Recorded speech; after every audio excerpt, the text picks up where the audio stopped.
surface, the pen lands. Boy, what a flight. That was crazy, riding in the Millennium Falcon. Well, yeah. Welcome to Max's Movie Reviews, the show where I'm going to review movies for you. Today's movie is going to be Solo, a Star Wars story. I'm feeling like a star, you can't stop my shine. I'm loving Cloud City, my head's in the sky. I'm Solo, I'm Han Solo, I'm Han Solo, I'm Han Solo, Solo. Solo, a Star Wars story, is the newest Star Wars film, and it's only been a year since the last one. This time, though, it's not about Luke, Leia, but instead Han Solo. It's okay, but it's not perfect. When this movie was first announced, I was following it for quite a while because I really like Star Wars. I even got a tattoo of Star Wars. Why? And I followed it all. I followed how the directors got fired, and how the guy playing Han needed an acting coach, and how much of a disaster it was going to be. Turns out, if you go into a movie with low expectations, they get exceeded pretty fast, and it ends up becoming good. The movie follows the adventures of a young Han Solo, and how he becomes Han Solo in a Star Wars story. Han has also been one of my favorite characters in cinema and in Star Wars in general. So when they announced the film, I was very skeptical about it because I thought it was a bad idea. They do okay to the character. There's just a lot of stuff I would have rather changed, but I still like it. It starts off pretty easy, of Kid Han running around causing some trouble and havoc and what has you, destroying everything, running around at the speed of sound. And he hangs out with his space girlfriend, and they meet a worm woman who he gives magic stones to, and it turns out it's just a rock that he tries to make a bomb. Anyway, that's like 10 minutes in, and then there's a traffic cop stormtrooper now who wants to give him a ticket. I swear to God, that's in the movie. And when he gets to the border to cross, they ask him, "What's your name?" And he goes, "Han." "What's your last name?" "I don't have one." "All right, you're by yourself?" "Solo." And that's how he got the name Han Solo, a Star Wars story. It's very similar, and it reminded me a lot of the scene in Superbad where McLovin gives the cops his name. Okay, first things first, what is your name? My name? It's... Han? Han? Yeah. Now, what's your first name? What? Your first name. My first name? Technically, I don't have a first name, so don't worry about my first name. But we're the police. So it's just Han? Yeah.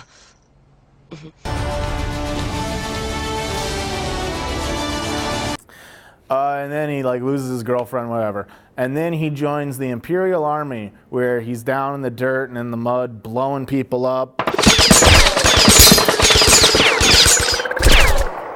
And he's running around. Then he runs into Woody Harrelson and his crew. This was kind of cool because you see more of the war in Star Wars, which is in the title and in all of the movies, Star Wars is about war, whatever. Yeah, he meets up with Woody Harrelson, stabs him in the back. Then he's thrown into a pit where the monster lives. And that's where he meets our good old hairy friend, Chewbacca. And also Chewbacca was eating people, so that's good to know. That's good to know for all the little kids watching it, grew up on Chewbacca.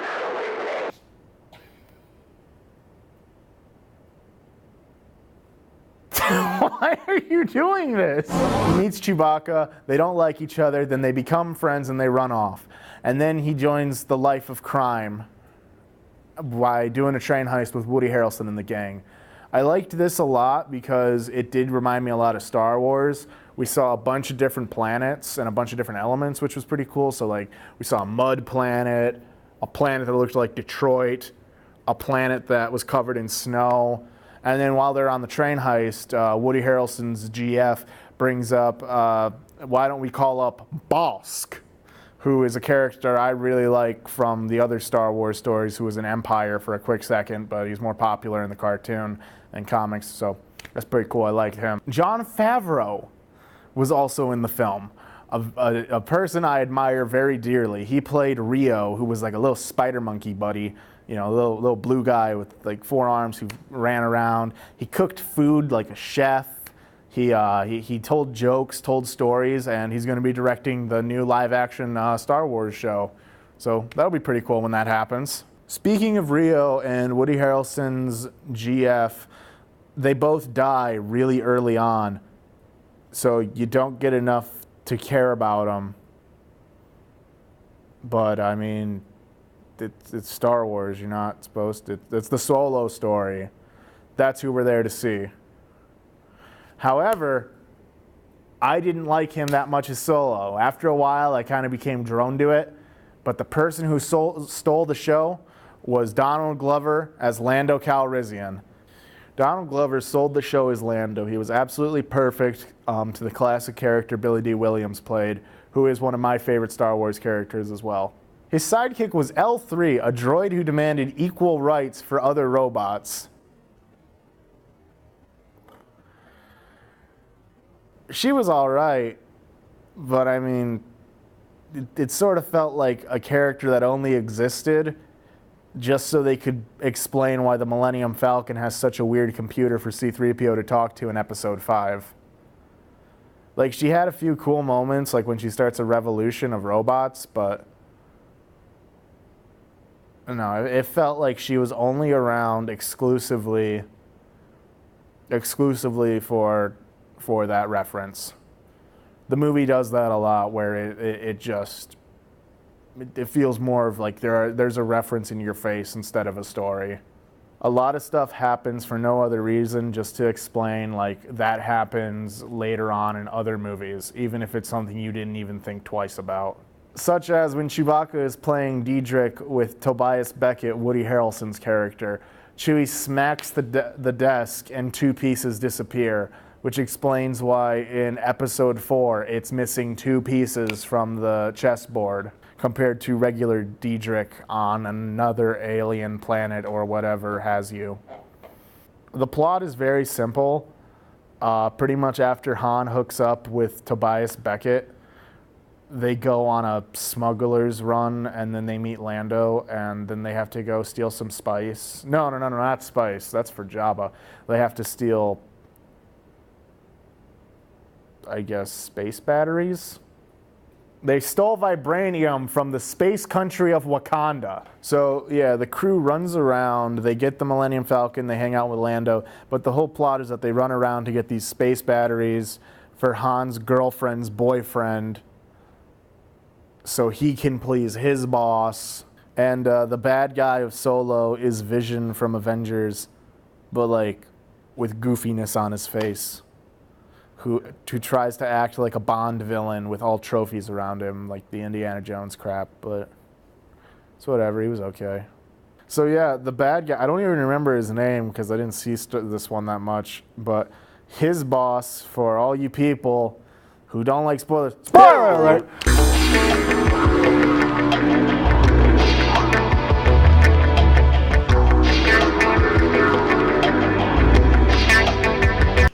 His boss is Darth Maul from the Academy Award-winning film Star Wars Episode 1, The Phantom Menace, which was praised very highly for being a phenomenal masterpiece by the people who saw it for the first week that came out.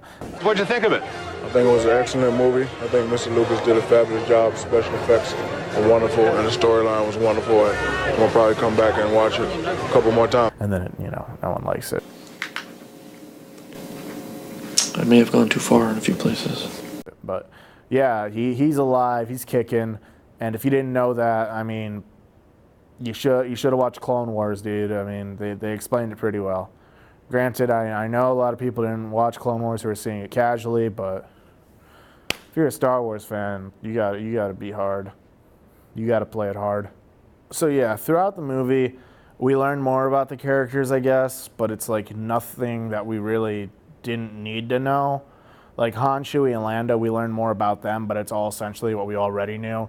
Han's girlfriend and Woody Harrelson, they don't really serve a purpose that much. I mean, Harrelson like teaches Han.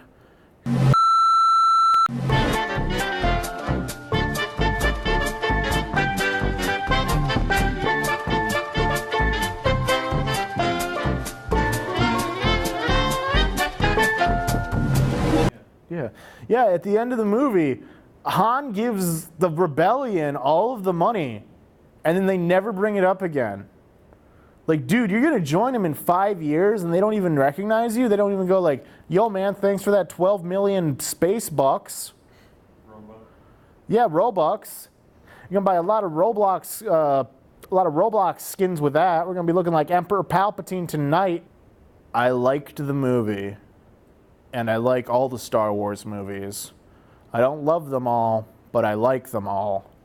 I think there were a lot of fixes it needed to cover, such as like making the characters more likable and maybe focusing on stuff that wasn't intentionally to explain why it's like that. Some of it was cool, like how the Falcon flew through a black hole, and that explains why it got so destroyed and beat up when Han gets it. But then stuff that isn't really necessarily needed, like L3 being part of the Falcon, or like just references in general, like when they keep cutting Lando's deal and it's supposed to be that this deal's getting worse all the time from Empire Strikes Back. But I mean, I had fun watching it. I guess that's all that really matters. They're family movies. I had fun watching Han fly around the Falcon with oh wait, that's the wrong song. With the Star Wars song, you know the one. And watching Chewie rip people's arms off and growl and howl and prowl and and chowl with a cowl. I thought it was fun, and then I enjoyed it, but it wasn't my favorite, and I will stand by that. Are you sure about that? Who said that? Was that a Force ghost of some kind? No. It's me, George Lucas, creator of Star Wars, and Han Solo. George, what are you doing here? I thought you sold the company in 2012. I don't like the way you're talking about my Star Wars. And let me tell you, I'm gonna use everything in my power. I love Star Wars, man. It's always been a part of my life. I do not care, filthy peasant. Your punishment is carbonite forever. Or at least until, the next review gets done. I guess I'm going in the carbonite. Freeze, boy. Freeze.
Access Vision.